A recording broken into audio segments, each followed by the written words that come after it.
In the last 18 months, the country's seen a kind of a turmoil start, economic turmoil start. In your position as Secretary of State, are you on top of, are you riding the pulse of that? Do you see what's happening economically with the state? Is there a trend?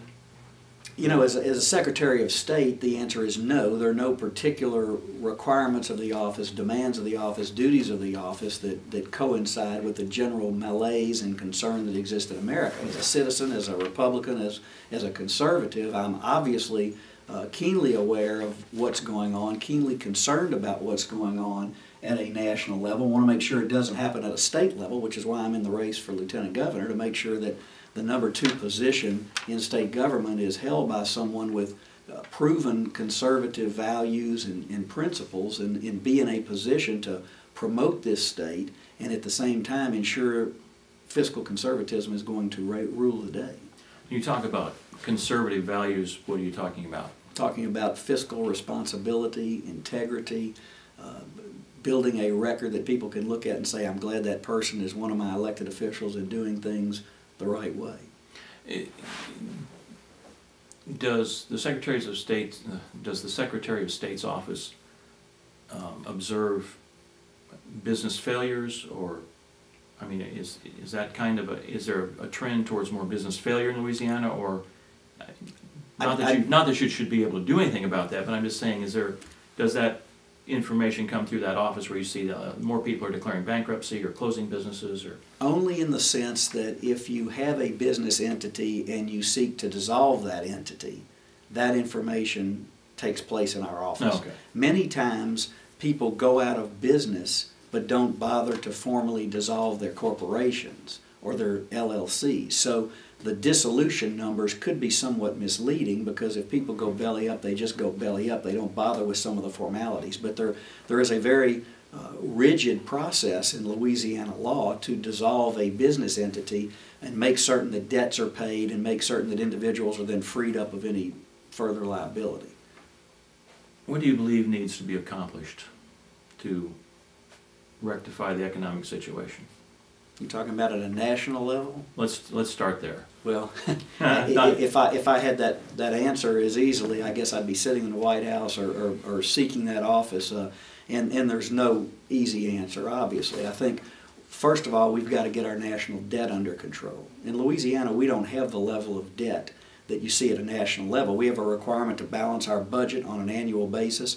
We have a limitation that I was responsible for, along with a number of other legislators, in limiting the amount of debt that Louisiana can incur, which is a very good thing, because America's national economic problems, from my standpoint, stem from the fact that we are going deeper and deeper and deeper in debt, spending more than we take in, expanding programs that ought to be reined in, and seemingly have no regard for fiscal sanity.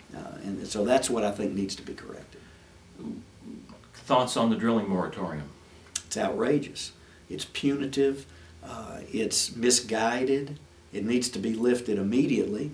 And it's politically motivated, I think. And it's been very detrimental to Louisiana. We have men and women that want to get back to work, that want to be productive and want to provide energy to America, and they can't do so because of the moratorium. And even more threatening than the moratorium itself is the increasing regulations that are being put into place by the Obama administration to make it even more difficult for companies to get back into business once the moratorium is lifted. So we're facing a double whammy right now, and it's something that needs to end. Well, what's the political agenda behind that? I think punishing the industry and trying to make a statement that we're going to limit offshore drilling, and we're going to, I think, overreact to the problem that occurred in a way that is not productive for certainly the people of Louisiana or the people of America. What effect does raising taxes have on the economy? I think it diminishes the ability of people to invest in private enterprise. I think the higher taxes are, the more of a disincentive it is for people to place capital into businesses and trying to develop the economy, which is one of the reasons why I felt it very important while I was in the legislature and in a position to do something about that. to try and eliminate taxes that were disincentives to business, like the inventory tax and the corporate franchise tax, the death tax, the gift tax, all of which were taxes which I advocated that we repeal in Louisiana, and which we have, in order to try and help stimulate the economy and not provide disincentives to entrepreneurs. You've been recently observed some attacks on you about being a tax raiser, that you voted for taxes, I think 22 times or something like that. What is the story behind that? That's an example of misinformation and misrepresentations about my record. I voted to renew a number of taxes during a time when we had to vote every 2 years to renew taxes in Louisiana. And those were not tax increases, those were tax renewals. And we also voted to impose some fees on particular industries that asked to have fees put on them to provide particular testing or services or whatever, and those are clearly not taxes. So those are all misrepresentations that fell largely on deaf ears during the course of the campaign, and it's a good thing, because that's what happens when you're trying to misrepresent somebody's record, and when someone has a record of smaller government and reducing taxes. What do you, in a new force in politics is the taxed enough already party, the Tea Party. It's not an official political party, but it's a force of people.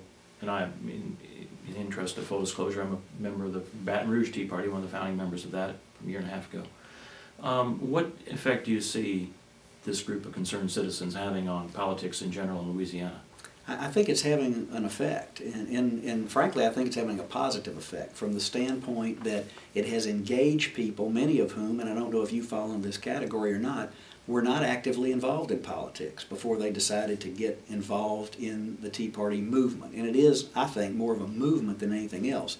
And it's reflective of the frustration that people feel primarily at the national level.